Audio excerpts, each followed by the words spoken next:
પહલગામ આતંકી હુમલા બાદ પાકિસ્તાનનું બેજવાબદાર વલણ ફરી સામે આવ્યું છે। ગઈકાલે પાકિસ્તાને ભારત સામે સીધા હુમલાની ધમકી આપી હતી। આ ધમકી પાકિસ્તાનના રેલવે મંત્રી હનીફ અબ્બાસ દ્વારા આપવામાં આવી હતી। તેમણે ફક્ત એટલું જ કહ્યું હતું કે પાકિસ્તાને પરમાણુ હથિયાર શાહીન જેવી મિસાઇલોને સજાવવા માટે નથી રાખી, આ ભારત માટે ઉપયોગ કરવા માટે જ બનાવવામાં આવી છે।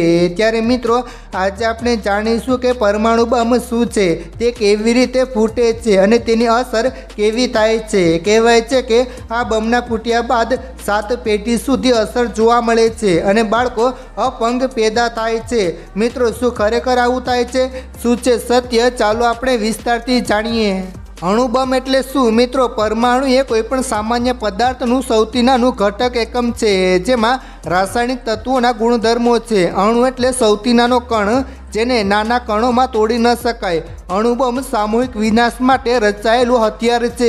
કેવી રીતે ફૂટે છે? મિત્રો, દરેક અણુમાં ન્યુક્લિયર હોય છે। તે ન્યુક્લિયરને તોડવા માટે અથવા બે ન્યુક્લિયરને જોડવા પર ઘણી ઉર્જા ઉત્પન્ન થાય છે। પરમાણુ શસ્ત્રો આ ઉર્જાનો ઉપયોગથી વિસ્ફોટ કરવા માટે ઉપયોગી થાય છે।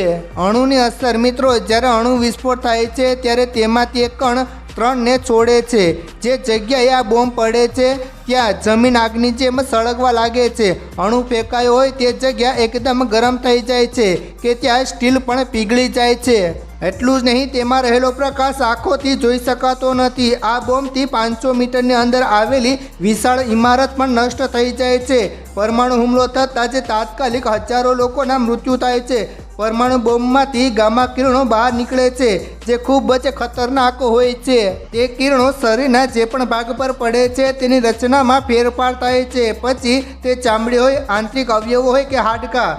અણુ બોમ્બની અસર છોડ અને પ્રાણીઓ પર પણ થાય છે।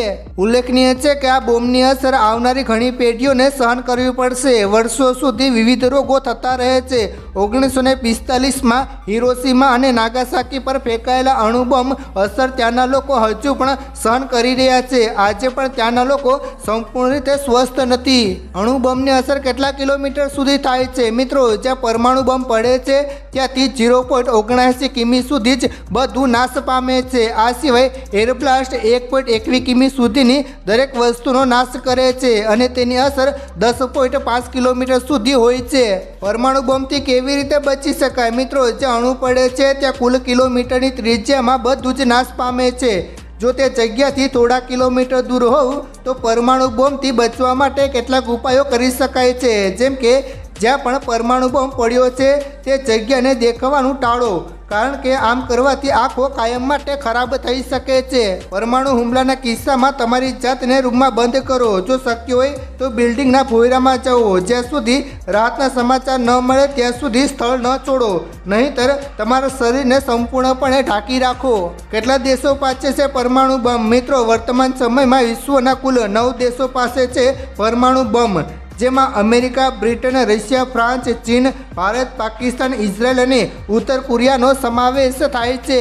કયા દેશ પાસે કેટલા પરમાણુ છે? મિત્રો, નોંધનીય છે કે વર્ષ 2020માં બહાર પાડવામાં આવેલી સુપ્રીમના રિપોર્ટ અનુસાર રશિયા પાસે વિશ્વમાં સૌથી વધુ 6375 અણુબમ છે। આ સિવાય અમેરિકા પાસે 5800, ચીન પાસે 320, ફ્રાન્સ પાસે 290, બ્રિટન પાસે 225, પાકિસ્તાન પાસે 165, ભારત પાસે 156, ઇઝરાયલ પાસે 90 અને ઉત્તર કોરિયા પાસે 40-50 પરમાણુ હથિયાર છે।